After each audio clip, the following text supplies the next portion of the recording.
Hey guys, it's Trevor. Hey, I want to take just a couple minutes and show you guys a few tricks in the crop tool in Lightroom, some of my favorite keyboard shortcuts. So I'm going to jump right into it. We're going to make this really quick. All right, guys. First and foremost, my favorite shortcut when I use the Lightroom crop tool is to get there, you hit the letter R. And once you get there with the letter R, you can obviously move this crop around. Now, a couple things I just want to point out. There are some different overlay modes. If you don't see the rule of thirds like I have up here, you just hit the letter O and you'll cycle through them.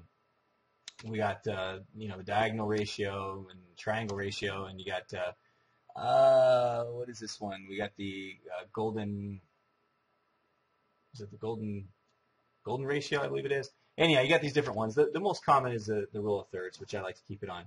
Another little shortcut that a lot of people don't realize is the letter X. Once you're in the crop tool, the letter X will actually turn it from landscape to portrait and vice versa if you want to go back. So also if you want to just reset, you can hit reset.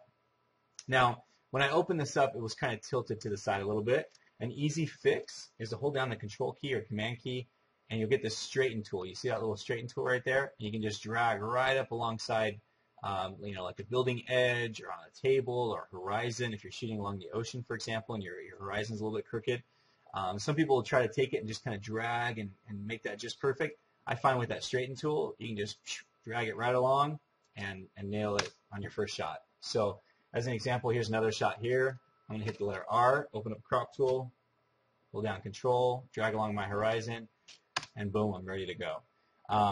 Same thing if I open this shot, hit the letter R, hit the letter X, move it over, boom, I'm ready to go. So those are a couple little tips. Now, the other thing is in the crop tool, you got this lock right here. If you lock this, you're going to basically lock the aspect ratio so you can kind of move this up and down without it changing. Now, if you want to open and close that, you just hit the letter A, and that will open and close it. Now, if it's open and you want to maintain that aspect ratio, let's say you don't want it to be all crazy like this, you just hold down the Shift key, and then you can move it up and down.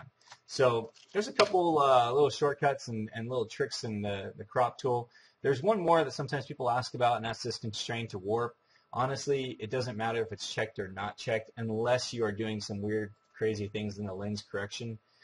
If you're doing stuff like this where you're creating some vertical craziness and allowing this gray area here, if you check that, which you'll notice that as I check it here, it'll also be checked there, that just crops out that gray area over here on the side. So honestly, most of us don't even get into that, but it's there if you need it. So anyhow, hopefully those tips were useful, you guys. I know some of those little keyboard shortcuts, especially that R to get there, X to change it from landscape to portrait, and then also holding down the control or command key to get that straighten tool are some of my favorites. So hopefully there'll be some of yours as well. Thanks so much for watching, guys. Take care.